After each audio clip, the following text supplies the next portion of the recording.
At the end of the day, Shop Orange is an opportunity to actually ask the retail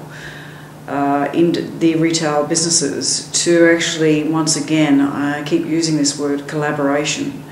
They do operate in isolation, and I do go into different stores and they have different experiences to share, but it's amazing just how much they do have in common. And if they were to pool their resources, just how much they could achieve as one united group.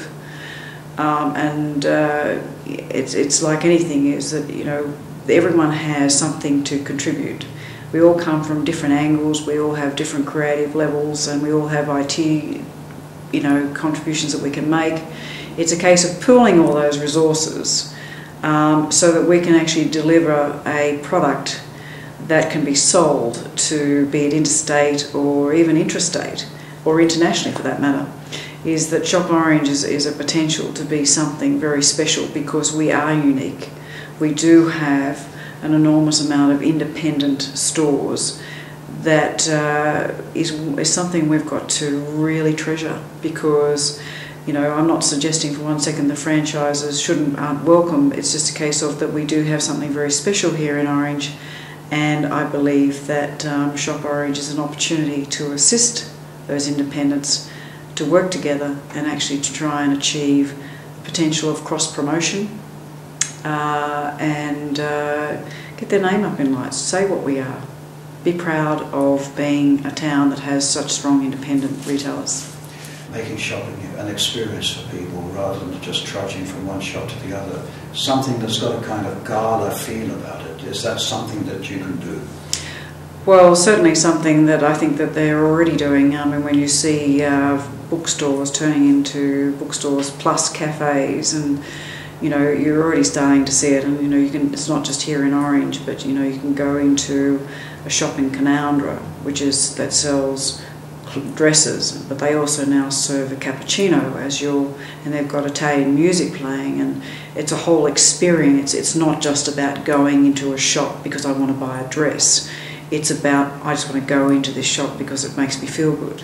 And they've got an art gallery next door. And they've got an art gallery, and there's a lot of shops that are now, and even cellar doors that are now becoming an art gallery as well. So this partnering up and trying to explore the potential of your business is certainly something that is becoming.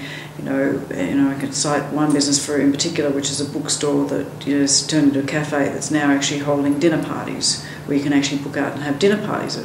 That to me is smart marketing and trying to broaden the appeal of your product. Now, sometimes when you're in a business, you don't actually realise the potential of what your business can offer.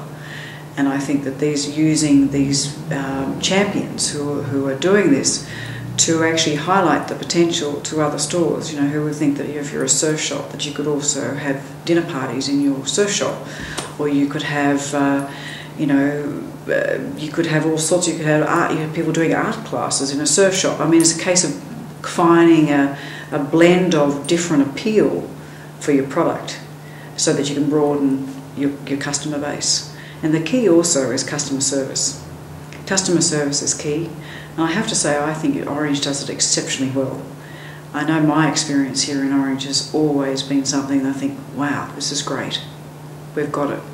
So we just need to now look at extending, and obviously opening hours is also one of those things that down the track we have to address how we get around that, because that certainly is something we get feedback that is a challenge that we have to overcome. What has happened to Taste Orange itself over the past 10 years? I think that Taste Orange has evolved, and we're also travelling through a very tough economic time, and it was certainly there was a need for us to regroup, and whether it was under my management or under any other person's management, certainly was a time to really put some strong controls in place and ensure the security, not only, and also just the advocacy issues and the governance, to make sure that we had actually ticked all the boxes to make certain that we were representing our members in the correct manner.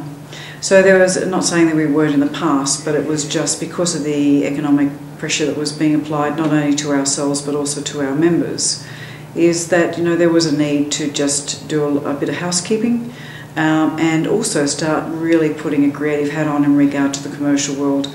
The Food and Wine was an incredible platform to develop, and there has been, I have an enormous amount of respect for those that did hold that position prior to myself, because they did develop that platform. But it was time to also just take it to a totally different professional slant in regard to taking it on a commercial track as well. I try not to over-commercialise things because we are very much a region, but there was a need to take a commercial track. You're a non-profit organisation, you're dependent upon a council grant and also what you can attract from the private sector. Are you getting enough support? We're getting support, but not enough based on what our objectives are. So we have to make a decision. We have to go for really trying to push hard to make people see and make some shifts ourselves in regard to where our objectives are, and make sure that they also are shared by those who may see us as potential investment. The alternative is not an alternative that I like to consider, but an alternative is that we scale back everything, all the objectives, and bring it back to grassroots and just do the best we can on limited funds. That is a safe course of action, but certainly not the most beneficial to this region. You put up a very good proposal to Newcrest Cadia for a marketing partnership of mutual benefit to both organisations, Cadia and Taste Orange, and were rather perfunctorily turned down. Did that come as a shock to you?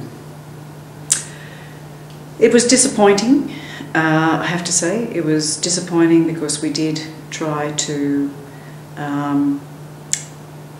educate them in regard to what Taste Orange was, because they did have an interpretation was that we were purely food and wine based, and I did spend some time with them explaining that that wasn't the case. We were here to develop community events as per our contractual obligations to council.